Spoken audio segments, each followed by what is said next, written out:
everybody, I'm Beebs Kelley. Welcome back to another video. You guys requested I go ahead and post a video about my diet, about what I eat throughout the week and day. So here it is. I recently posted a video answering questions about my weight loss and comments about my weight loss. And so if you missed that, I will link it for you here or in the description box. I hope that this can be helpful to anybody who is working on their own goals. Also, I am not offended if you don't like this type of content. I don't particularly like making this type of content. I feel awkward talking about myself. I think it's weird. So it's totally fine if you skip this one. We will be back to our usual subjects next time. So I have always been a water drinker. I prefer water. I don't like sweet beverages. I drink one coconut milk latte per day. It's like a double or a triple shot of espresso and steamed coconut milk. It's delicious. And that's really the only drink that I drink. Otherwise, I have hot tea. I like Earl Grey, Scottish breakfast, English breakfast, chamomile tea. I'll drink hot tea throughout the day, but mostly I'm drinking water. I usually drink somewhere around 120 to 150 ounces of water. Just fill up my ginormous 32-ounce water bottle 5 times a day. It's delightful. And therefore, I don't really drink my calories, with the exception of the coconut milk, of course. And I think that's hugely helpful. I am really small. I'm almost 5'1", and I'm just over 100 pounds. So my appetite is not ginormous, but I think for me, when it comes to food and diet, paying attention to hunger and fullness cues has been really helpful. If I get full, I stop eating, and that's why I tend to eat protein first. If you saw my last video, you heard all about that. I don't count calories, I don't weigh anything, I don't follow any sort of diet program at all. The only thing I really keep track of is ingredients. I gravitate towards whole foods and I avoid for example, corn syrup or high fructose corn syrup or excessive junk foods or things that are really heavily processed or weird or wouldn't be considered real food. I avoid those types of things and I gravitate towards whole foods. But of course, I also go out to eat. I eat normal foods and indulge in things regularly too. I just try to gravitate towards more whole foods whenever I can and ensure that there's a decent balance. Throughout the day, I try to ensure that there's plenty of protein and that throughout the week, there's a good balance of protein-heavy meals, meaning where the majority of the meal is oriented around some sort of protein. Throughout a week at breakfast, I would say most days include eggs. I make really perfect scrambled eggs, not to brag. So I'll either just have the eggs or I'll make a sort of breakfast taco with tomatillo. Occasionally pop some eggs on an English muffin or something, but even that ends up feeling too filling for me. So oftentimes it's just the eggs, or occasionally just some cereal or we'll go out to breakfast. But most days out of the week, scrambled eggs. Around mid-morning, I'll have a small snack like a handful of almonds or some celery and peanut butter. Rarely I'm hungry for much more than that, but if I feel actually hungry, I'll eat more around mid-morning time, like some fruit or something.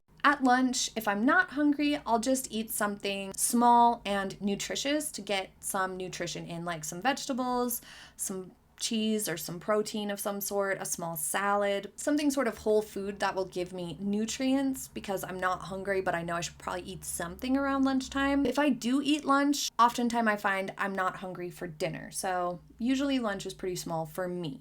At dinner time, I'll just eat whatever we are doing for dinner is what I'll have, or whatever I'm making. At least 4 days out of the week, I make sure it's very protein focused though, because that's important for me personally. Something like salmon, chicken, shrimp, beef, steak, something like that.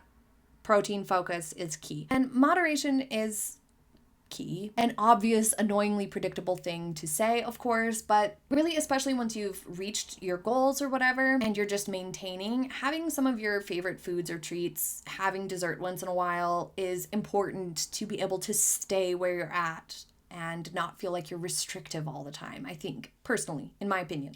I'm no expert. So just thinking about things from a perspective of moderation and balance, I think is good context when it comes to making choices and not feeling guilty as well. Cooking at home and from scratch often helps as well, I think. I do spend a lot of time cooking. I'm pretty good at some things. But my diet, in terms of what I tend to eat, as far as my favorite recipes or things that I really like to make that are healthy options at home and that leave me feeling good and are not super time consuming to make. I really like air frying broccoli and asparagus, just a little olive oil, salt, and pepper. You air fry it for like 5 to 7 minutes on 400 and it's super good and delicious. Here we can get pasta that's made at least in part with chickpea protein, so it just adds a little bit more protein to the pasta itself. I feel like you might as well, if you can, make pasta healthier. Why not?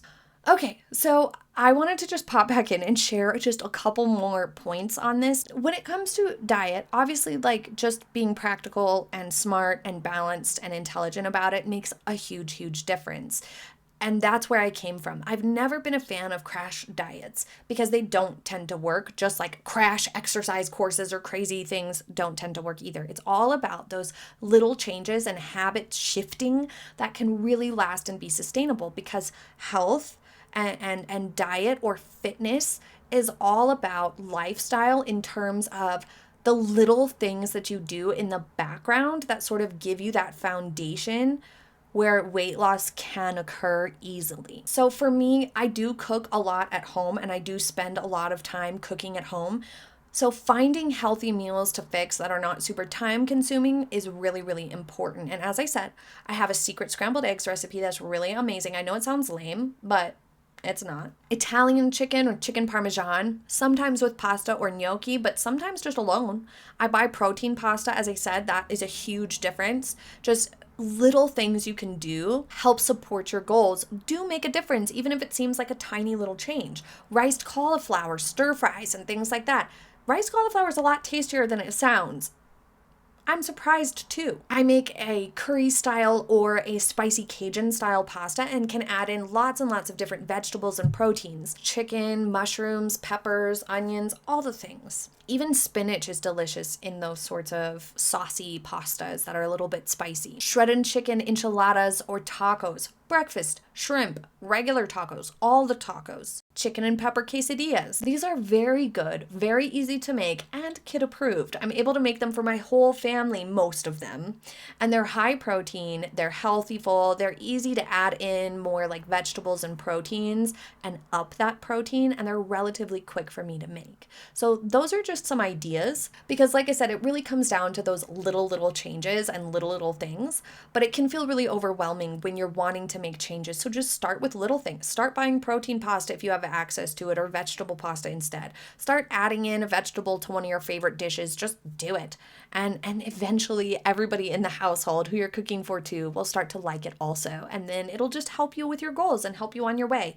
And plenty of water. I think that's everything. I filmed the original half of this a long time ago. As I disclosed, I don't like talking about myself in videos, but I hope that this can help anybody who is dealing with similar things or is wanting to reach their goals.